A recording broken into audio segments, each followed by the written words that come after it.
Before we start our podcast today, we would like to begin by acknowledging the traditional owners of the land on which we are meeting, the Wurundjeri people of the Kulin Nation, and pay our respects to their elders past and present and emerging.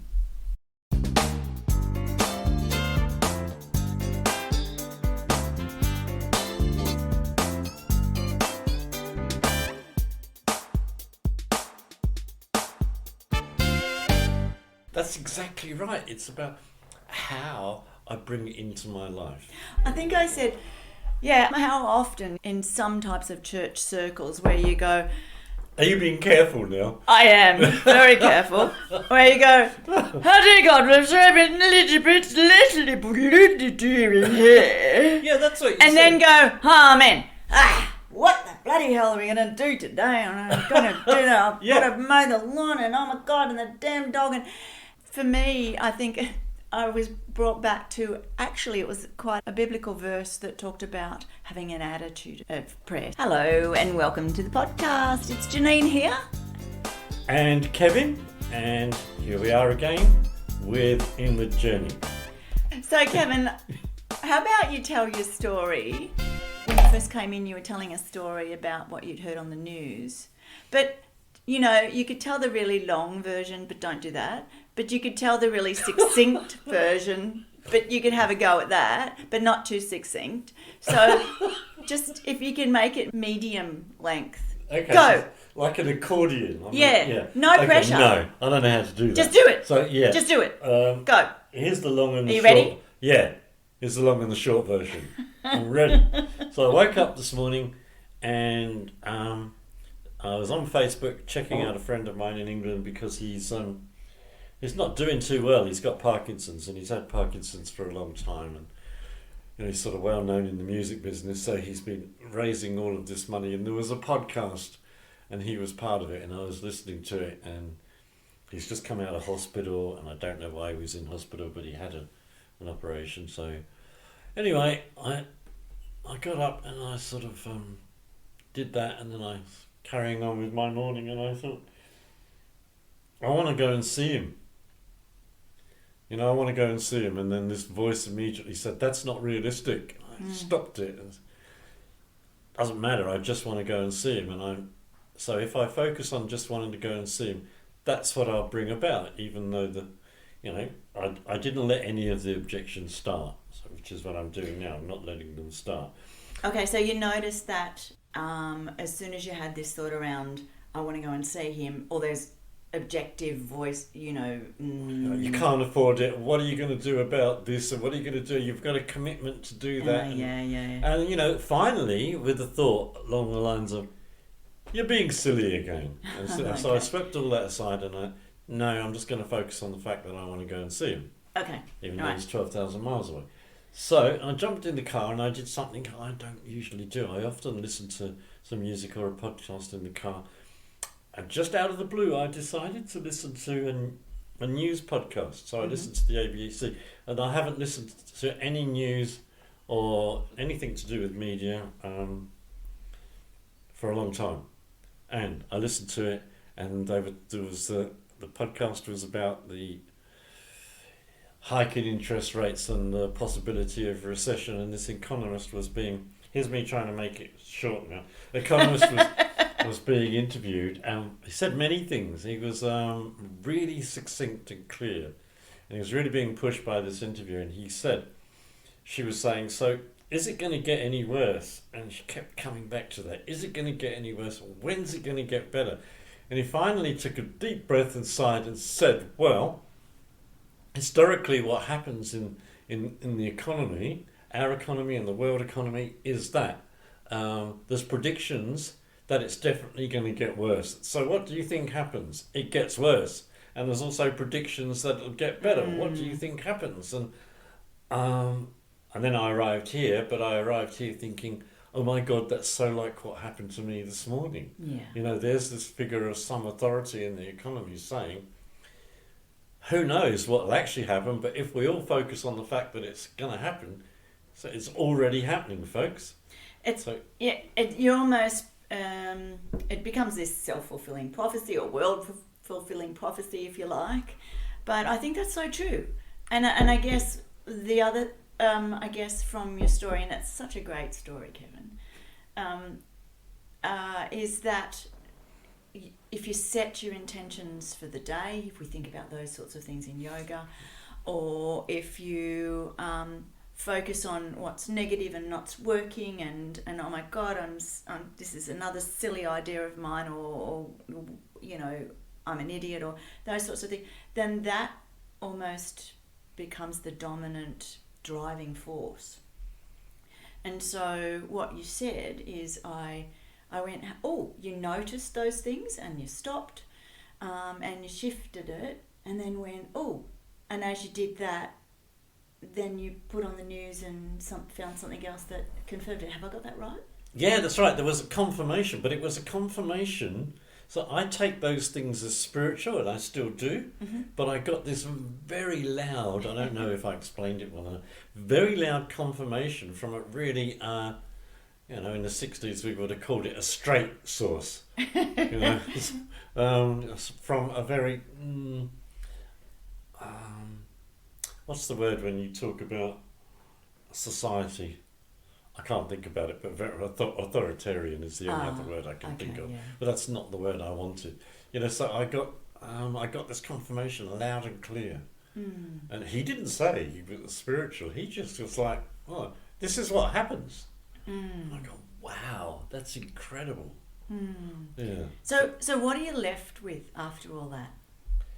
I'm left with the two things that happened this morning. I'm left with I had that part of me going, oh, you need to be practical, Kevin, you need to, and I'm going, shut up. And I'm left with this other part of me which says, yeah, I can somehow go and see my friend. I don't know how yet, because all of those objection things, I need to deal with them. Yeah. But for the moment, I don't need to deal with them. Yeah. I can just let it be. And I'm further left with exactly what you said. And I knew this before today, but you know, it just becomes more powerful and more clear that I can do this with everything in my life. Yeah. You know, so that when I'm struggling with something, I can stay with the, oh, this is really difficult. Oh, this is really difficult. It's just like a practical thing, you know, like, hey, it's cold and raining today. So what? Mm. Put the right clothes on, take a brolly with you, do some things where you don't need to get soaked and freezing cold, whatever it is.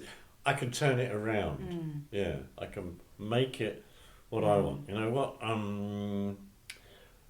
Well, being drug free and trauma free, or not trauma free, but aware of my trauma. One of the things that it's given me so strongly is choices. Mm. I have the choice about what I do in the day, but even more than that, I have the choice about what I think and what I feel.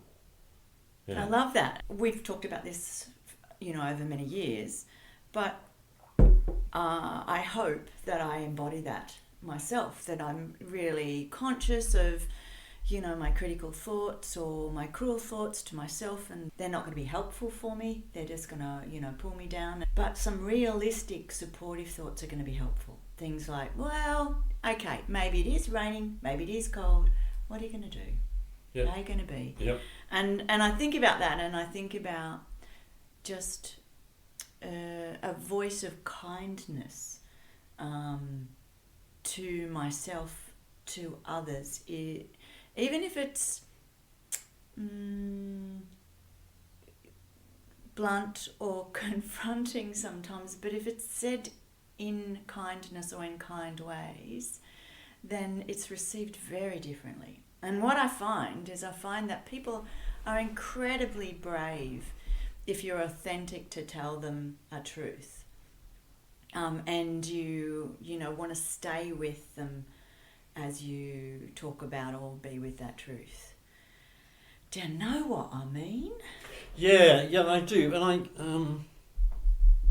you know, I still listen to the critical side which says can't, won't. You know, you need to focus on this, and I still hear, you know, messages from my parents, particularly my mother, you know, going, "No, you can't do that. You won't do that. You'll never amount to anything." And you know, just sort of those throwaway lines that I personally don't think you should never say around children. Possibly never say around anyone, but particularly children.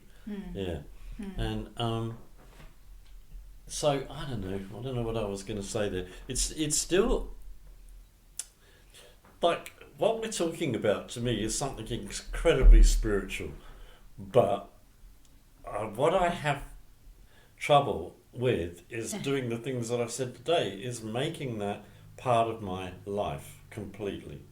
Are you sure? Because So you talked about it this morning before we started. You were talking about, Janine was talking about prayer. We were trying to work out a way of making our workspace when we're particularly doing this podcast ours. yeah. And she came up with some really good ideas. And one of the things that she said was, it's a bit like a prayer, and it's not like the prayer where you put your hands together and go and then just wander off and forget about it. And that's exactly right. It's about how I bring it into my life. I think I said, yeah, how often in some types of church circles where you go, Are you being careful now? I am very careful. Where you go, how do you God was a little bit Yeah, that's what you and said. then go, amen.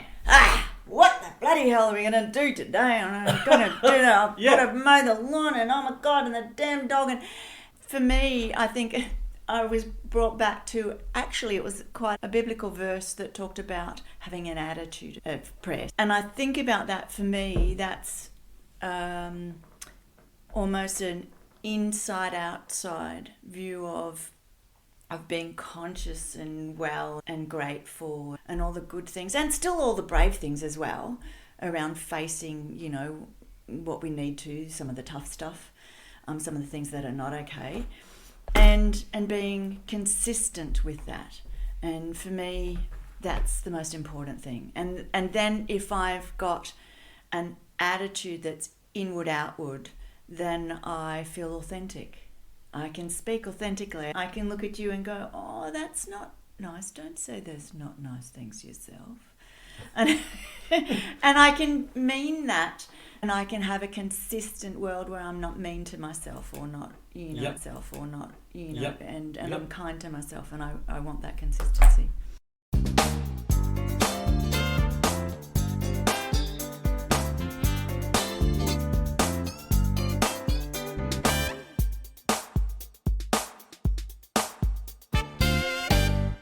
What I would like for me to be able to do with me is my experience that I had this morning. Oh, it's quite simple, really. I've just realised it was a great experience, and for me it's spiritual, so that's all that really matters. I'd like for that to make that real, and I don't know. Tell me what you mean. So, if this morning I had got up and I'd walked out of my front door, and as I was walking out the door, decided that I was going to walk to a point that I knew, I don't know, say 5 kilometres away and back, then that's already a done deal, barring, a leg falling off or something like that, something outside of my control. I would have already done that. Yeah. I want to take the spiritual thing that happened to me this morning, and happens to me quite a lot, Yeah. and not make it a separate spiritual thing. So having decided this morning that I wanted to go and see my childhood friend, who's one of my only 2 childhood friends left, having decided this morning that I was going to go and see him, I want to just go, that's already happening, and to believe that. Oh, okay. Yeah. So it's kind of like, It's like, I want to walk to this far this morning, I want to go and see Ian. Both things are done. okay. Well, even as I say it, I'm not believing it. So I want to get to that point where I believe it. So basically what you're saying is, I want to make some decisions for myself that feel right, and just keep working towards them, rather than being, they may or may not happen, but No, they will happen. okay. Well, you're planning for them to happen, Yeah. but given that a leg might fall off, Okay, yeah. Outside of my control. outside of your control. Yeah, Yeah. yeah. So Yeah. there might be something that happens that, Yeah. I'm unable to do that. I But might have another pandemic and can't fly. there we go. Yeah. But however, let's hope not. But anyway. I won't be focusing on that. No. No. So, oh, a little part of me went to a panic and another pandemic and locked in and I don't see my kids. Anyway. Oh, no. Doesn't it do that sometimes? Yeah. Mm. I'm sort of comforted by the fact that we have, COVID injections or what you call it, just in the same that we have flu shots. Yeah. So it's just like, oh yeah. Absolutely. Yeah. It's not going away. I don't want to take from your story. Let's go back to your story. Okay. Yeah. We can talk about that another time. Yeah. I just feel like I don't quite get it. Mm. Yeah. So it's like. I don't quite get what. I don't believe the things that I believe. Explain. Please explain. So I explained really well, I think. It's like, yeah, I'm going to walk 5 kilometres this morning. It's already a done deal. It's like, I'm going to go and see my friend Ian. It's already a done deal. Oh, yeah. So it's kind of like, but I'm going to do this thing, but you don't have any plans and you don't want to and you don't believe that you can.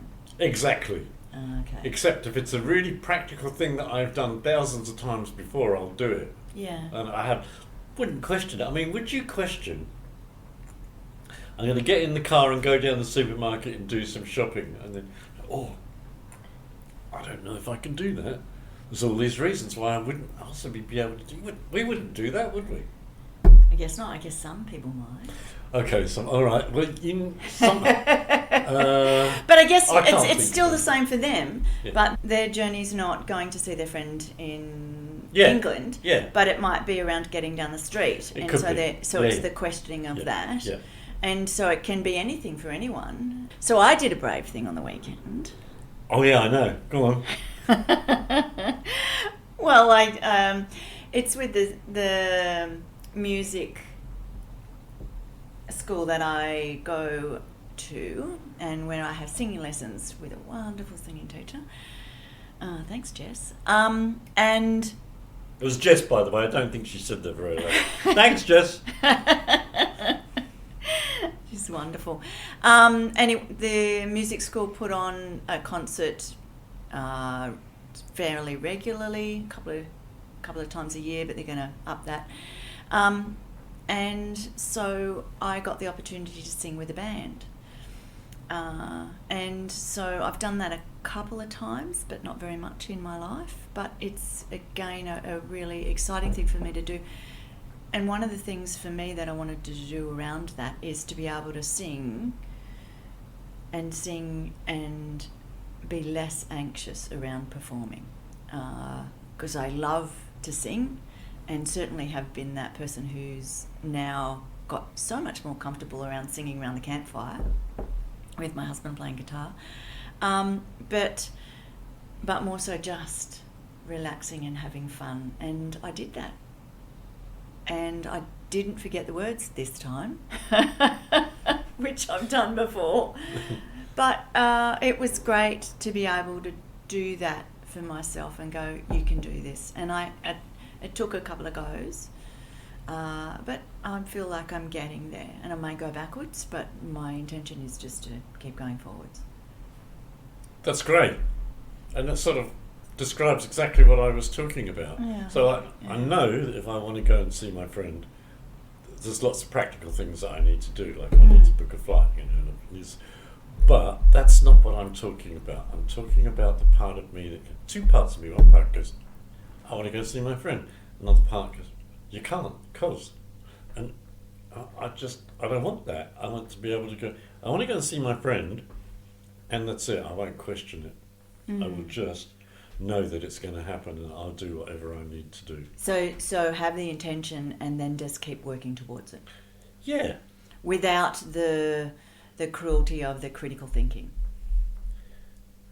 Have I got that right? Yeah, you got that right, but it's something more than practical. Yeah, I was just thinking I've oversimplified it because... No, I did too. But what you're saying is there's a spiritual aspect of it is just around the settling and going, believing in me. So, that's right. So I have these things like I did this morning. So, not surprising that I thought it, but it's a really powerful thought suddenly. I'm wandering around having read what Ian's up to, and I just suddenly thought, I want to go see him. And it's just like, whoa, where did that come from? Okay, I know I've been reading. But it's not like, oh, I think I might, oh, I should. It's just like, bang. It happens to me I see what you're with saying. lots of things, and I don't believe them. So I'm trying to So believe it's now it. it's time. Sorry? Now it's time. Yeah, now it's time. I'm aware of it and I'm talking about it, and I've just told however many people are listening to Well, our there's one or podcast two. all about it, so can't deny it. And there was something else about it. We've run out of our agreed time. Well, we best say goodbye then. Yeah, we could also mention that we'd agreed to do 6 podcasts, We had. and this this is is our the 6th one. I know. And I was looking at the titles this morning. I went, this kind of works, you know. It's really good the way that it's progressed. And now that we've done these, we're going to spend a lot of time editing them, I expect, anyway, sometime, and then we'll publish them. So we've done really well. And the hope is that we'll, given that we get some listeners out there, we'll post one, perhaps a fortnight. We'll see how we go. Yep. And I guess we'll say goodbye here, and we'll catch you again, perhaps in the near future. Yeah, that's goodbye from me. That's good vibe. It's goodbye. It's goodbye. Goodbye. It's goodbye. Goodbye. It's farewell. Until we meet again. See ya. Anya.